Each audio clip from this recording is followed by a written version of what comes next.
დღეს მსოფლიოს ყურადღების ცენტრში ისრაელი, ღაზა სექტორი და ეგვიპტეა. ცხადია, ყველა განსაკუთრებით ელოდა, რამდენად მოახერხდებოდა ტრამპის მიერ მომზადებული და 10-მდე ქვეყნის შუამავლობით მიღწეული შეთანხმების რეალობაში გარდასახვა.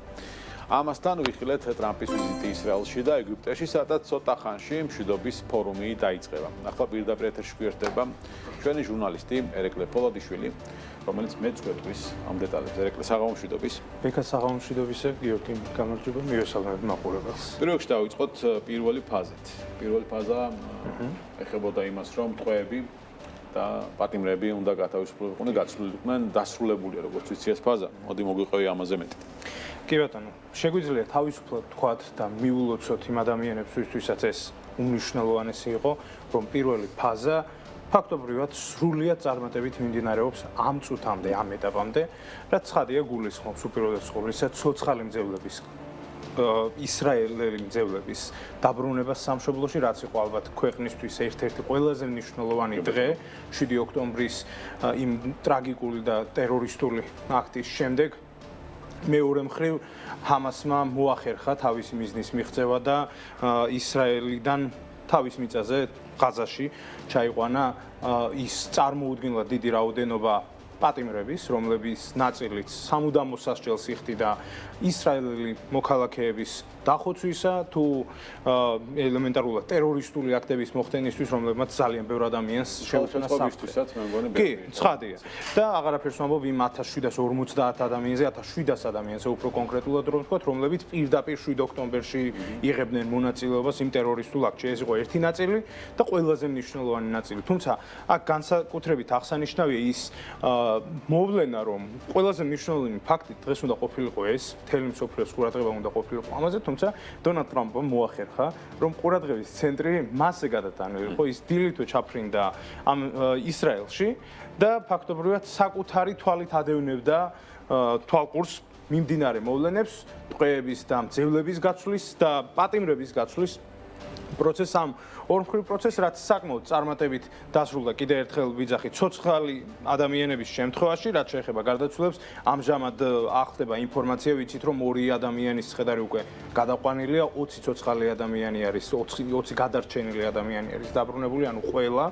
და ამ კუთხით მოკლედ მნიშვნელოვანი ისტორიული ფაქტი გვაქვს, ასევე გაიზრდება უახლოეს დღეებში ჰუმანიტარული დახმარების მიწოდება, ეს ნამდვილად ძალიან მნიშვნელოვანია. რაც შეეხება ტრამპის ჩასვლას, ამაზე მე მგონი უფრო დეტალურადაც შევძლებთ. ტრამპის ვიზიტზე უნდა ვისაუბროთ.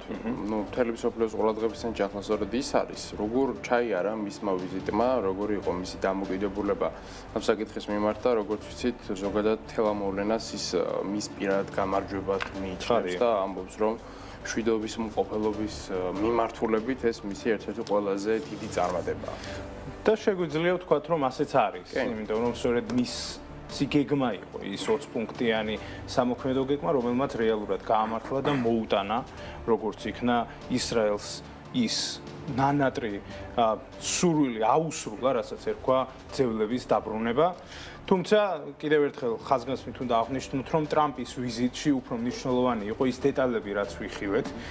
მაგალითად, ქნესეთში ვიზიტი, რომელიც იყო 3 საათნახევრიანი, აქედან საათნახევრის განმავლობაში თვითონ გამოდიოდა სიტყვით და ისაუბრა ძალიან ბევრ საკითხზე.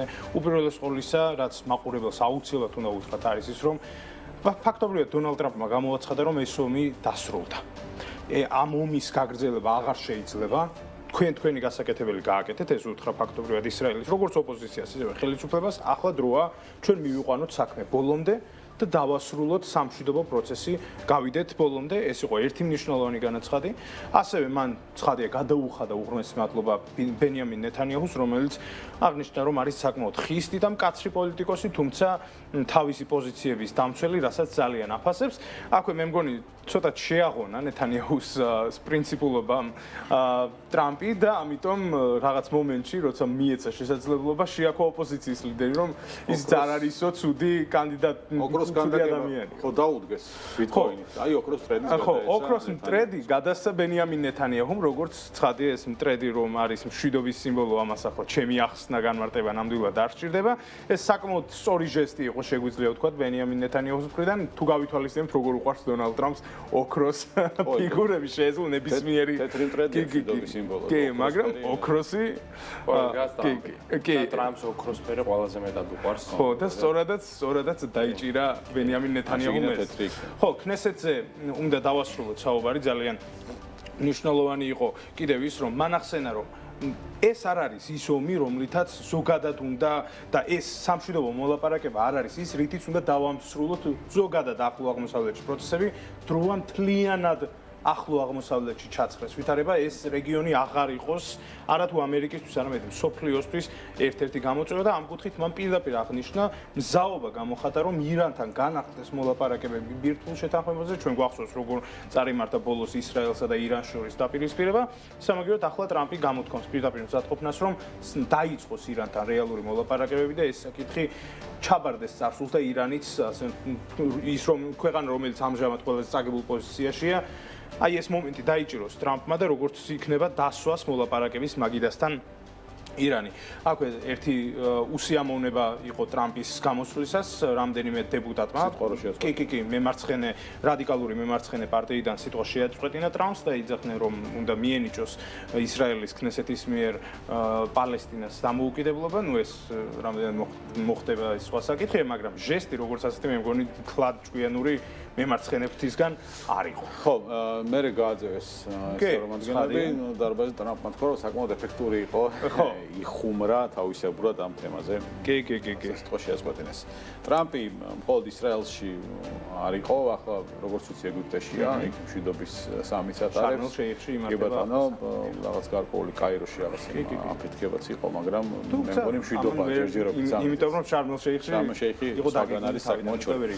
რა ხდება ამ სამიზე, მოკლედ რა ტიპის ღონისძიება, რა მნიშვნელობის და რას ველოდებით ამ სამიცგან და გარდა ტრამპისა ვინ არიან ჩასულები შარმელ-შეიხში? ხო, შარმელ-შეიხის სამიტი, რომელსაც მშვიდობის სამიტი, ღაზას სამიტი, არ ვიცი, რამდენიმე სახელით ვიცნობთ უკვე. ეს არის ალბათ შეიძლება ითქვას შეჯამება იმის, რაც მიაღწიეს მსოფლიო ლიდერებმა, განსაკუთრებით იმ მომლაპარაკებებმა, რომლებიც პროცესში იყვნენ პირდაპირ ჩართული და შეიძლება ითქვას, რომ მართლაც დამსახურებული შეხვედრა იმართება, 20-ზე მეტი ქვეყნის ლიდერი არის ჩასული, არა მარტო ქვეყნის, არამედ ორგანიზაციის, ახლა განსაკუთრებით ხო? აი ამჟამად მიმდინარეობს, სხვათა შორის, თუ დასაწყისში დონალდ ტრამპ, თუ დასაწყისში ეგვიპტის პრეზიდენტი ელ-სისი იყო მასპინძელი, ახლა დონალდ ტრამპმა მოირგო მასპინძლის როლი და ფაქტობრივად წაართვა პრეზიდენტს ეგვიპტეს, ნუ ცხადია თავის პოზიციას ყველგან ინარჩუნებს, თუმცა იყო რამდენიმე საინტერესო მომენტი, მაგალითად ბენიამინ ნეთანიაჰუ სავარაუდო ჩასვლა განიხილებოდა და როცა გაიგო ეს თურქეთის პრეზიდენტმა ერდოღანმა განაცხადა რომ თუ ბენიამინ ნეთანიაჰუ დაესწრება ღონისძიებას, უბრალოდ თაერში იყო ამ დროს მისი თვითმფრინავი და თქვა რომ გააბრუნეთ უკან დამაბრუნეთ იქ საიდანაც მოვედი თუ ბენიამინ ნეთანიაჰუ დაესწრება, ეს გასაგებია რითიც არის განპირობებული მათ როგორი დაპირისპირებაც აქვს. სამაგიეროდ როცა ჩავიდა და მიაღწია თავისას, საკმაოდ კარგ განწყობაზე იყო და ხალხი და ჩვენი მაყურებელი ახლა ხედავს კადრებში, როგორ კულტურულად რომ თქვა ეფლირტავება იტალიის პრემიერ-მინისტრს და ეუბნება რომ სიგარეტის მოწევას უნდა გადაგჩვიო. კი გამოიყურები ლამაზად, მაგრამ სიგარეტის მოწევა არ არის შენთვის კარგიო და ეხლა რა ჟესტია? მელონის უპასუხია რომ იცი რა, ეგ კი მაქვს პრობლემა, მაგრამ არ მგონია რა მოახერხო, მოკლედ ეს იყო კარგი მეგობრული ჟესტი იმ კუთხით რომ ესეთი პერსონა მე მგონი მაუნეჩოს მიაჩვევს. კი, მე მაგას უპრობლემად დააჩვევს. კი, მაგის მოლოდინი ნამდვილად მაქვს. სამაგიეროდ ძალიან მნიშვნელოვანია ეს სამიტი იმ კუთხით რომ ეს არის მშვიდობის გლობალური სამიტი, რომელიც იმართება როგორც აღნიშნეთ შარმელ-შეიხში და მას ესწრება კავკასიის ყველა ქვეყანა საქართველოს გარდა. ეს ჟესტი ვინც როგორ უნდა ისე გაიგოს, თუმცა ფაქტია რომ სომხეთის, აზერბაიჯანის და თურქეთის ლიდერები ახლა იქ არიან, ცხადია ისინი ბოლო პერიოდში საკმაოდ ხშირად ხდებოდნენ დონალდ ტრამპს თვალში და ეს არის ალბათ ამის მიზეზი. აქვე ერთხელ ვიტყვი რომ პაკისტანის პრეზიდენტი, პრემიერ-მინისტრი იმყოფება იქ, რაც ნიშნავს იმას, რომ რადგან ცოტა ხანში თქვენი საუბრობთ პაკისტანსა და ავღანეთს შორის დაპირისპირების ფონზე, როგორც ჩანს ამერიკა პაკისტანის პოზიციას დაიჭერს დიდი ალბათობით. მადლობა.